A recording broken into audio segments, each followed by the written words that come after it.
जय जय श्री राधे, जय राधे श्याम, निताई गौर हरि बोल। सकल गौर भक्त मंडली सकलेर श्रीपाद पद्मे এই দিনতি দীনদাসের সশ্রদ্ধ প্রণতি দণ্ডবত। শ্রী গুরু মহারাজের শ্রীর আতুল অতুল চরণে ভুলুণ্ঠিত সহস্র কোটি দণ্ডবত প্রণাম।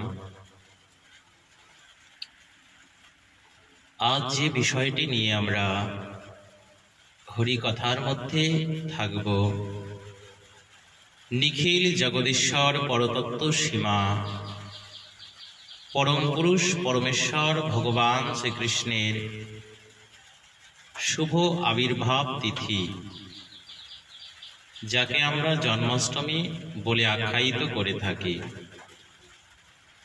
জন্মটা যেহেতু অষ্টমী তিথির মধ্যে, এজন্যই এটা জন্মাষ্টমী। আর আজকে সেই পবিত্র তিথিকে নিয়ে সমস্ত বিশ্ব জগৎ আজকে প্রেমের একটা প্লাবনে প্লাবিত হয়ে গেছে। জগৎ আজকে আনন্দ সাগরে মুহ্যমান, কারণ এহেন পবিত্র তিথিতেই পরম পুরুষ পরমেশ্বর ভগবান শ্রীকৃষ্ণ দেবকী বসুদেবের গর্ভজাত, যদিও ভগবান কখনো গর্ভ সমুৎপন্ন নন, তিনি গর্ভধারণ করেন না। আমাদের মতো মনুষ্য জীবের মতো যদিও তার জন্ম হয় না, মনুষ্য জীবের মতো তার রক্ত মাংসের গলিত পিণ্ডাকৃতি দেহ নয়, তিনি সাক্ষাৎ দেহী। ভগবান শ্রীকৃষ্ণ হচ্ছেন সাক্ষাৎ পরমাত্মা। আর সেই পরমাত্মা সদৃশ যখন মথুরায় কংসের কারাগারে শৃঙ্খলে বদ্ধ, সেই ঝড় জলোচ্ছ্বাস পূর্ণ রাত্রিতে সাক্ষাৎ ভগবান কৃষ্ণচন্দ্র সমগ্র বিশ্ববাসীকে কৃপা করবার নিমিত্তে আপনি কৃপা পরবশ হয়ে, যিনি অজনী সম্ভবা সেই ভগবান নররূপী নারায়ণ চতুর্ভুজ মূরতি দ্বিভুজ রূপ ধারণ করে মাধুর্য রূপ বেষ্টিত হয়ে তখন তার সমগ্র জগৎকে কৃপা করবার জন্য নেমে আসেন। যে প্রসঙ্গে শ্রীমদ্ ভগবদ গীতায় তিনি অবতারবাদ সম্বন্ধে বলেছেন, যখন দুষ্কৃতিকারী বিনাশ, ধর্ম সংস্থাপন এবং সাধুদিগের পরিত্রাণ, এই তিনটা কর্ম সমুৎপন্ন করবার জন্য আমাকে বারবার নেমে আসতে হয়।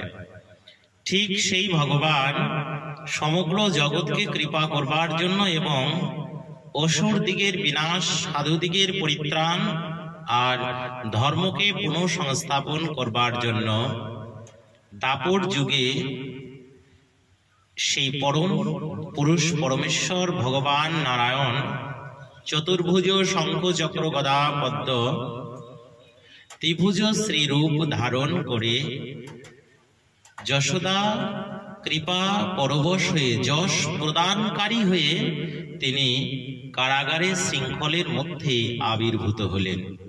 আর এই আবির্ভাব হবার যে তিথিটা, ওইটাই সমগ্র বিশ্ব মানব আমরা স্মরণ করি, যাকে জন্মাষ্টমী বলে আখ্যায়িত করা হয়।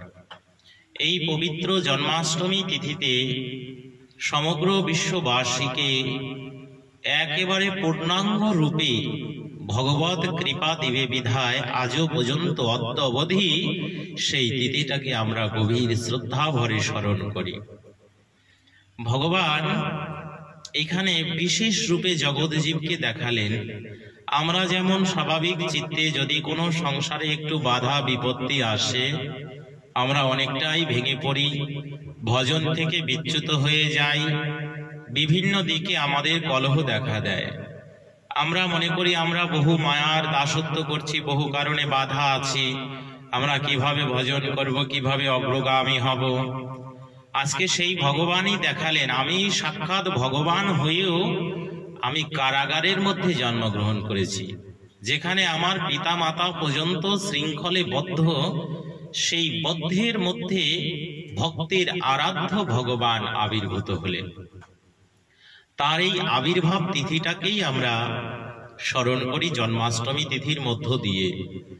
সমগ্র জীব জগৎকে আপন রূপে কৃপা করবার নিমিত্তে আজ যে ভগবান কখনোই কোনরূপ ভাবে আসেন না, তিনি ভক্তকে প্রেম দিয়ে সমস্ত জগৎকে মুক্তি দান করবে। এই জন্য ভগবান শ্রীমদ্ ভাগবতম মহাপুরাণের মধ্যে উল্লেখিত আমা ভিন্ন